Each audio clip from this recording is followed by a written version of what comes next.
ओम शांति। आज है 31 मार्च 2026। आज के बाबा के महावाक्य हैं, मीठे बच्चे, ऊंच पद पाना है तो सच्चे बाप के साथ सदा सच्चे रहो। कोई भी भूल हो तो बाप से क्षमा ले लो, अपनी मत पर नहीं चलो। मतलब बाबा हमें क्या समझा रहे हैं? बाबा हमें समझा रहे हैं, अगर हमें उच्च पद पाना है ना, सतयुग में ऊंचा वर्षा पाना है तो बाबा के साथ हर वक्त सच्चे रहो। कोई भी ये नहीं है कि भाई आपके मन में कुछ और है, मोह माया में फंसे रहे हो और आप बाबा के साथ सच्चे नहीं हो, है ना। झूठ बोल रहे हो अपने संसारिक दुनिया में और बाबा को बोल रहे हो कि हमने ये करा वो करा। आप झूठ बोल रहे हो बाबा से। लेकिन बाबा क्या कह रहे हैं कि अगर उच्च पद पाना है तो बाबा के साथ सच्चे रहो, है ना। जैसे हो वैसे रहो। कोई भी अगर गलती हो जाए तो बाबा से क्या बोल दो? सॉरी बोल दो। अपने मन की मत करो कि मैं तो अपने मन के हिसाब से करता हूँ। नहीं, गलत चीज़ें कुछ भी नहीं करनी है। प्रश्न है, कौन से लाल कभी छिप नहीं सकते हैं? लाल से क्या मतलब है? लाल से मतलब है जो बाबा के जो बच्चे हैं। बाबा के बच्चों को लाल कहा गया है यहाँ। ये कहते हैं वे कौन से बच्चे हैं जो कभी भी छिप नहीं सकते। उत्तर है, जिनका ईश्वरीय परिवार से प्यार है, जिन्हें रात दिन सर्विस का ही ओना रहता है। ऐसे सर्विसबुल जो फरमार बरदार और वफादार हैं, कभी भी मनमत पर नहीं चलते हैं, बाप से सच्चे और साफ दिल हैं, वे कभी भी छिप नहीं सकते हैं। गीत है, तुम ही हो माता पिता। कौन सा गीत है? तुम ही हो माता पिता। ओम शांति। गीत में गारंटी किसकी थी? माता पिता के साथ बच्चों की गारंटी है कि बाबा हमारे तो एक आप हो, दूसरा न कोई। कितनी ऊंच मंजिल है। ऐसे श्रेष्ठ बाप की श्रीमत पर कोई चले तो गारंटी है, वर्षा ज़रूर उच्च पाएंगे। परंतु बुद्धि कहती है बड़ी ऊंची मंजिल देखने में आती है। जो कोटों में कोई में कोई सिर्फ माला के दाने बनते हैं। कहते भी हैं तुम माता पिता, परंतु माया इतनी दुस्तर है, कोई मुश्किल ही गारंटी पर चल सके। मतलब बाबा कह रहे हैं कि माया में इतनी ताकत है कि बहुत कम बच्चे ही जो हैं बाबा की श्रीमत पर चल सकते हैं। क्योंकि माया क्या है? हर वक्त फंसा के रखती है। हर एक अपने से पूछ सकते हैं कि सच सच मैं माता पिता का बना हूँ। बाप कहते हैं नहीं, बहुत थोड़े हैं, तब तो देखो माला कितनों की बनती है। कितने कोटों में सिर्फ 8 की विजयंती माला बनती है। कई कहते हैं एक हैं, करते दूसरा हैं। इसलिए बाप भी कहते हैं देखो कैसा वंडर है। बाबा कितना प्रेम से समझाते हैं, परंतु सपूत बच्चे बहुत थोड़े निकलते हैं जो माला के दाने बनते हैं, है ना। बच्चों में इतनी ताकत नहीं है जो श्रीमत पर चल सकें, तो ज़रूर रावण मत पर हैं, इसलिए इनका पद नहीं पा सकते। मतलब कैसा पद नहीं पा सकते? ऊंचा पद नहीं पा सकते हैं। कोई बिरले ही माला का दाना बनते हैं, वह भी लाल छिपे नहीं रहते, वह दिल पर चढ़ते रहते हैं। रात दिन सर्विस का ही ओना रहता है, ईश्वरीय संबंध से लव रहता है। बाहर में उनकी बुद्धि कहाँ नहीं जाती। ऐसा लव देवी परिवार में रखना है। अज्ञान काल में भी बच्चों का बाप से, बहन भाइयों का आपस में बहुत ही लव रहता है। यहाँ तो कोई का रिंचक मात्र भी बाप से योग नहीं है। गारंटी तो बहुत करते हैं, भक्ति मार्ग में गाते हैं, अभी तो बच्चे सम्मुख हैं। विचार किया जाता है भक्ति मार्ग में जो गाते रहते हैं कितना लव से याद करते हैं। यहाँ तो याद ही नहीं रहते।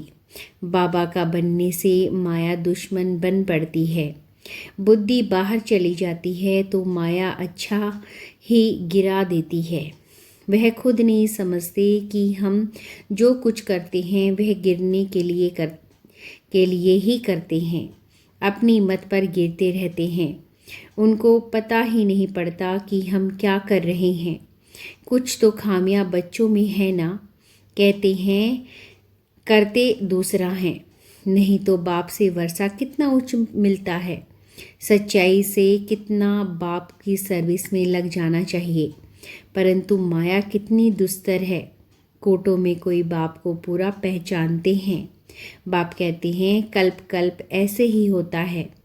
पूरा वफादार फर्मा बरदार न होने के कारण उन विचारों का पद ऐसा हो पड़ता है, मतलब उन विचारों का ऐसा पद बन जाता है, बस क्योंकि वो बाबा की आज्ञा पे पूरा खरा नहीं उतरते हैं ना, और बाबा को याद भी नहीं करते ना। कहते हैं लेकिन बाबा के विचारों पर अच्छे से नहीं उतर पाते। मतलब कोई बाबा कह रहे कोई लाखों में कोई बच्चे हैं जो बाबा की श्रीमत पर चलते हैं। बाकी लोग तो कहते ही रहते हैं हाँ बाबा भगवान को मानते हैं, है ना, बाबा की श्रीमत पर चलते हैं, लेकिन नहीं, सब नहीं चल पाते। कहते भी हैं बाबा हम राजयोग सीख नर से नारायण, नारी से लक्ष्मी बनेंगे, राम सीता नहीं बनेंगे। हाथ भी उठाते हैं, परंतु चलन भी तो ऐसी होनी चाहिए ना। बेहद का बाप वर्षा देने के लिए आए हैं। उनकी श्रीमत पर कितना चलना चाहिए। बहुत है जिन्होंने कसम खाया हुआ है हम श्रीमत पर नहीं चलेंगे। वह छिपे नहीं रहते। कोई की तकदीर में नहीं है तो देह अभिमान पहले थप्पड़ लगाता है, फिर है काम। काम नहीं तो क्रोध लोभ है तो सभी दुश्मन। मोह भी ऐसी चीज़ है जो बिल्कुल ही सत्यानाश कर देता है। लोभ भी कम नहीं है, बड़े कड़े दुश्मन हैं। पाई जैसे की चीज़ चोरी कर लेते हैं, मतलब छोटी छोटी चीज़ें लोग जो हैं चोरी कर लेते हैं। यह भी लोभ है ना। चोरी की बहुत गंदी आदत है। अंदर में दिल खाना चाहिए कि हम पाप करते रहते हैं तो क्या पद पाएंगे।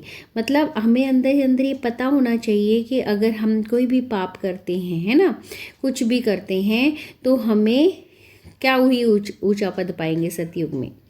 मतलब चलो दूसरों को नहीं पता चलता, लेकिन खुद को तो पता चलता है ना कि हमने गलत बात करी है, गलत काम किया है। शिव बाबा के यज्ञ में आकर बाबा के पास हम ऐसे काम कैसे कर सकते हैं। माया बहुत उल्टे काम कराती है। कितना भी समझाओ फिर भी आदत मिटती नहीं है। कोई नाम रूप में फंस पड़ते हैं, देह अभिमान के कारण नाम रूप में भी आ जाते हैं। हर एक सेंटर का बाबा को सारा मालूम रहता है ना। बाबा भी क्या करे, समझाना तो पड़े। कितने सेंटर्स हैं, कितने बाबा के पास समाचार आते हैं, फिक्रात तो होती रहती है ना, फिर समझाना पड़ता है। माया कम नहीं है, बहुत तंग करती है। अच्छे अच्छे बच्चों को कहा जाता है बड़ा कहावना बड़ा दुख पाना। यहाँ तो दुख की कोई बात नहीं है। जानते हैं कल्प पहले भी ऐसे हुआ था। ईश्वर का बनकर फिर माया के वश में हो जाते हैं। कोई न कोई विक्रम कर लेते हैं, तब बाप कहते हैं प्रतिज्ञा तो बहुत बच्चे करते हैं, है ना। अच्छे बच्चे जो है प्रतिज्ञा करते हैं कि बाबा हम आपकी श्रीमत पर ज़रूर चलेंगे, परंतु चलते नहीं हैं। इसलिए माला देखो कितनी छोटी बनती है, बाकी तो है प्रजा। कितनी बड़ी मंजिल है जिसमें दिल की बड़ी सफाई चाहिए। कहावत भी है सच तो बिठो नच। अगर बाप के साथ सच्चा चलता रहे तो सतयुग में श्री कृष्ण के साथ जाकर डांस करेंगे। सतयुग में श्री कृष्ण का डांस ही मशहूर है। रास लीला राधे कृष्ण की ही दिखाते हैं, पीछे रास लीला रामलीला दिखाते हैं, परंतु नंबर 1 में राधे कृष्ण की रास लीला है, क्योंकि इस समय वह बाप से बहुत ही सच्चे बनते हैं तो कितना उच्च पद पाते हैं। हाथ तो बहुत उठाते हैं, परंतु माया कैसी है। प्रतिज्ञा करते हैं तो उन पर चलना पड़े ना। माया के भूतों को भगाना है, देह अभिमान के पीछे सब भूत चटक जाते हैं। बाबा कहते हैं देही अभिमानी बन बाप को याद करो, उसमें भी सवेरे सवेरे बैठ बातें करो, बाबा की महिमा करो। भक्ति मार्ग में भल याद करते हैं, परंतु महिमा तो कोई की नहीं है। श्री कृष्ण को याद करेंगे, महिमा करेंगे, माखन चुराया, इनको भगाया, अकासुर बकासुर को मारा, यह किया, बस और क्या कहेंगे। यह है सब झूठ, सच की रति नहीं। फिर रास्ता क्या बताएंगे, मुक्ति को ही नहीं जानते। इस समय सारे विश्व पर रावण का राज्य है, सब इस समय पतित है। मनुष्य भ्रष्टाचारी का अर्थ भी नहीं समझते हैं, यह भी नहीं जानते कि सतयुग में निर्विकारी देवताएं थे। गाते भी हैं सर्वगुण संपन्न 16 कला संपूर्ण, परंतु फिर कह देते हैं वहाँ भी रावण, कंस, जरासंधि आदि थे। कहा जाता है पवित्र बनो, तो कहते हैं देवताओं को भी तो बच्चे आदि थे ना। अरे तुम गाते हो सर्वगुण संपन्न, संपूर्ण निर्विकारी, फिर विकार की बात कैसे हो सकती। तुम भी निर्विकारी बनो, तो कहते हैं सृष्टि कैसे बढ़ेगी। मतलब अगर माया में हम नहीं फंसेंगे, निर्विकारी नहीं बनेंगे, तो सृष्टि भी नहीं बढ़ सकती है ना। क्योंकि काम को भी बड़ी चीज़ माना गया है ना कि गलत है, तो संसार कैसे बढ़ेगा, बच्चे कैसे पैदा होंगे, है ना। मंदिरों में जाकर महिमा गाते हैं, घर में आने से वह महिमा भी भूल जाते हैं। भल तुम जांच करके देखो, घर में जाकर समझाओ तो मानेंगे नहीं, वहाँ की बात वहाँ ही रही। पवित्र बनने के लिए कहो तो कहेंगे वाह, इनके बगैर दुनिया कैसे चलेगी। उनको पता ही नहीं कि वॉइसलेस दुनिया कैसे चलती है। मतलब अगर हम कहें कि भाई शादी विवाह की बातें करते हैं ना, वो क्यों करते हैं, ताकि बच्चे पैदा कर सके। अगर हम बहुत सारे बच्चे कहते हैं कि भाई हम क्या करें, हमें तो शादी करनी है, क्योंकि बच्चे कैसे होंगे, और निर्विकारी बगैर बने तो वो भी नहीं हो सकते ना, विकारी तो बनना पड़ेगा ना। इसके लिए अगर संसार को आगे चलाना है, वंश बढ़ाना है, बच्चे पैदा करने हैं, तो बिना विकार के तो बच्चे भी नहीं हो सकते। बहुत लोग ये बातें कर देते हैं। बच्चों ने गीत सुना, प्रतिज्ञा करते हैं तुम्हारी मत पर चलेंगे, क्योंकि श्रीमत पर चलने में कल्याण है। बाप तो कहते रहते हैं श्रीमत पर चलो, नहीं तो आखिर मौत आ जाएगा, फिर ट्रिब्यूनल में सब बताना पड़ेगा। तुमने ही यह पाप किए हैं, अपनी मत पर चलकर फिर कल्प कल्प का दाग लग जाएगा। ऐसे नहीं कि एक बार फेल हुआ तो दूसरे तीसरे वर्ष में पढ़ेगा, नहीं, अभी नापास हुआ तो कल्प कल्प होता रहेगा। इसलिए पुरुषार्थ बहुत करना है, कदम कदम श्रीमत पर चलो, अंदर कुछ भी गंध न रहे। हृदय को शुद्ध बनाना है। नारद को भी कहा ना, अपनी शक्ल आईने में देखो, तो देखा मैं तो बंदर मिसल हूँ। यह एक दृष्टांत है। अपने से पूछो कि हम कहाँ तक श्रीमत पर चल रहे हैं। बुद्धि योग कहाँ बाहर तो नहीं भटकता है। देह अभिमान में तो नहीं हूँ, देह अभिमानी तो सर्विस में लगा रहेगा। सारा मदार योग पर है, भारत का योग मशहूर है। वह तो निराकार बाप ही निराकार बच्चों को समझाते हैं। इसको कहा जाता है सहज राजयोग। लिखा हुआ भी है, निराकार बाप ने सहज राजयोग सिखाया, सिर्फ श्री कृष्ण का नाम डाल दिया है। तुम जानते हो हमको ऐसे लक्ष्मी नारायण बनना है, पुण्य आत्मा बनना है। पाप की कोई बात नहीं, बाप की याद में ही रहकर उनकी सर्विस में रहना है। इतना उच्च पद पाना है तो कुछ तो मेहनत करेंगे ना। सन्यासी आदि तो कह देते हैं गृहस्थ व्यवहार में रह कमल फूल समान रहें, यह तो नहीं हो सकता। संपूर्ण बनने में तो बहुत फेल हो जाते हैं, क्योंकि याद नहीं करते हैं। अभी प्राचीन योग बाप सिखला रहे हैं। बाप कहते हैं योग तो मैं स्वयं ही आकर सिखलाता हूँ, अब मुझे याद करो, तुमको मेरे पास आना है। बाबा क्या समझा रहे हैं कि अब बस मुझे याद करो, क्योंकि हमें किसके पास जाना है? बाबा के पास जाना है, शांति धाम।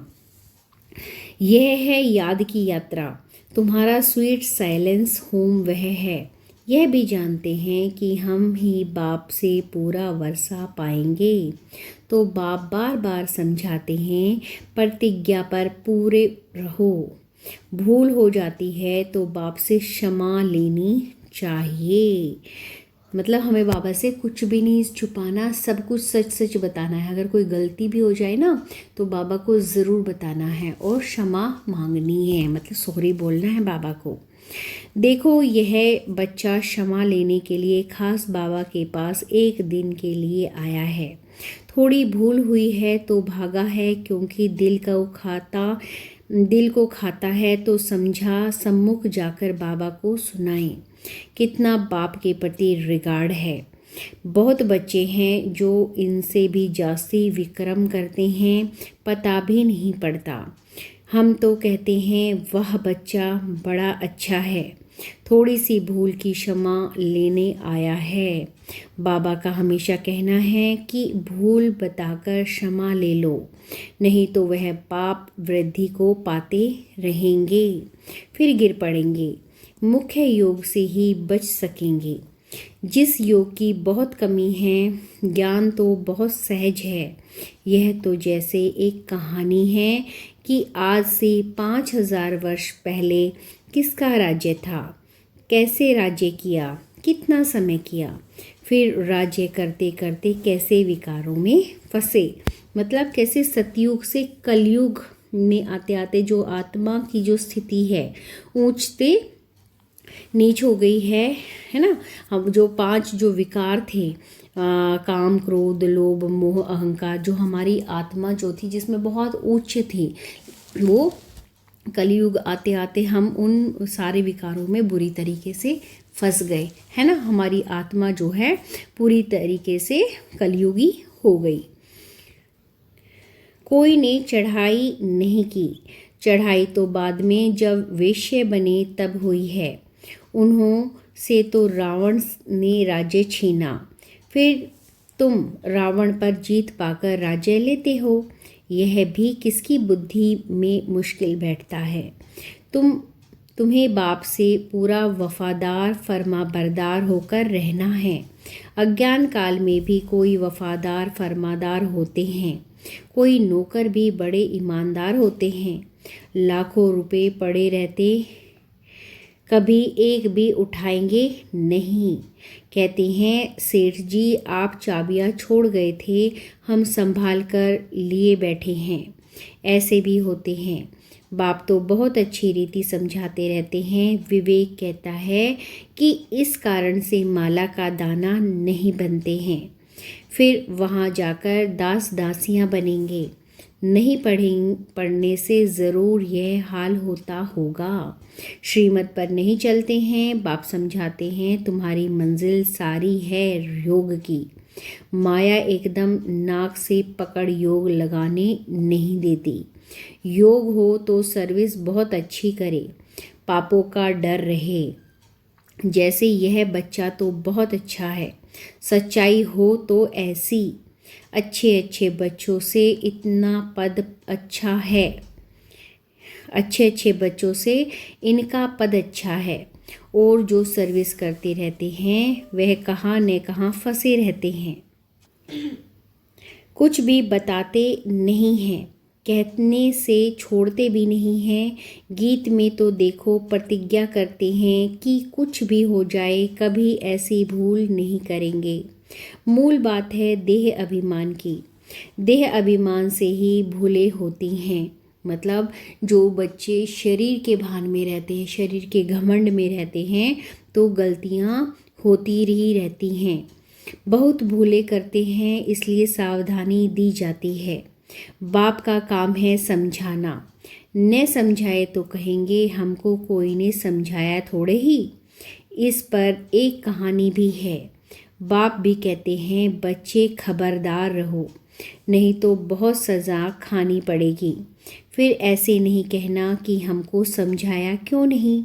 बाप साफ समझाते हैं, थोड़ा भी पाप करने से बहुत वृद्धि हो जाती है। फिर बाप के आगे सिर भी नहीं उठा सकेंगे। झूठ बोलने से तो तौबा तौबा करनी चाहिए। ऐसा नहीं समझो कि शिव बाबा हमको देखते थोड़े ही हैं। अरे अज्ञान काल में भी वह सब जानते हैं। तब तो पाप और पुण्य का एवज़ा देते हैं। साफ कहते हैं कि तुम पाप करेंगे तो तुम्हारे लिए बहुत बड़ी और कड़ी सज़ा है। बाप से वर्षा लेने आए हो तो उसके बदले दोनों कान तो नहीं काटना चाहिए ना। कहते एक है और याद करते दूसरों को। मतलब बोलते रहते हो कि हमारे भगवान एक है। कौन है वो? शिव है। लेकिन हम याद किसे करते हैं? देहधारियों को कर लेते हैं ना। बाप ये बात समझा रहे हैं। कहते हैं एक है और याद करते हैं दूसरों को। बाप को याद नहीं करते हैं तो बताओ उनकी गति क्या होगी। सच खाना, सच बोलना, सच पहनना, यह भी अभी की बात है। जबकि बाप आकर सिखाते हैं तो उनसे हर बात में सच्चा रहना चाहिए। अच्छा, ऐसे सच्चे वफादार फर्मा बरदार बच्चों प्रति माता पिता बाप दादा का याद प्यार और गुड मॉर्निंग। रूहानी बाप की रूहानी बच्चों को नमस्ते। रूहानी बच्चों की रूहानी बाप दादा को नमस्ते। शुक्रिया बाबा, शुक्रिया। धारणा के लिए मुख्य सार है। नंबर 1, सच्चाई से बाप की सर्विस में लग जाना है। पूरा वफादार फर्मा बरदार बनना है। ईश्वरीय परिवार से सच्चा लव रखना है। नंबर 2, श्रीमत में मनमत व रावण की मत मिक्स नहीं करनी है। एक बाप दूसरा न कोई, इस गारंटी से पक्का कर रहना है। हृदय को शुद्ध पवित्र बनाना है। वरदान है, रूहानियत की खुशबू के आधार पर सर को परमात्मा संदेश देने वाले विश्व कल्याणकारी भव। रूहानियत की सर्व शक्तियाँ स्वयं में धारण कर लो तो रूहानियत की खुशबू सहज ही अनेक आत्माओं को अपनी तरफ आकर्षित करेगी। जैसा मनसा शक्ति से प्रकृति को तमो प्रधान से सतो प्रधान बनाते हो, वैसे अन्य विश्व की आत्माएं जो आप लोगों के आगे नहीं आ सकेंगी, उनको दूर रहते हुए भी आप रूहानियत की शक्ति से बाप का परिचय व मुख्य संदेश दे सकते हो। यह सूक्ष्म मशीनरी जब तेज करो तब अनेक तड़फती हुई आत्माओं को अंजलि मिलेगी और आप विश्व कल्याणकारी कहलाएंगे। स्लोगन है, अपने पास शुद्ध व श्रेष्ठ संकल्प इमर्ज रखो तो व्यर्थ स्वतः मर्ज हो जाएंगे। अव्यक्त इशारे, निश्चय के फाउंडेशन को मजबूत कर सदा निर्भय और निश्चिंत रहो। जिस समय कोई भी परिस्थिति आए तो बाप को साथी बना लो तो अनुभव करेंगे कि मैं अकेला नहीं हूँ। मतलब कोई भी परेशानी आए, है ना, किसी भी प्रकार की, तो बाबा को जो है क्या बना लो, अपना साथी बना लो, है ना। तो कोई भी परेशानी नहीं आएगी, आप अकेला महसूस नहीं करोगे। मेरे साथ विशेष शक्ति है, ये महसूस करोगे, फील करोगे। जहाँ बाप है वहाँ चाहे कितने भी तूफान हो वह तोहफा बन जाएंगे। निश्चय बुद्धि विजयंती इस टाइटल की स्मृति से विजयी बनो और विजयी वर्ष मनाओ। ओम शांति।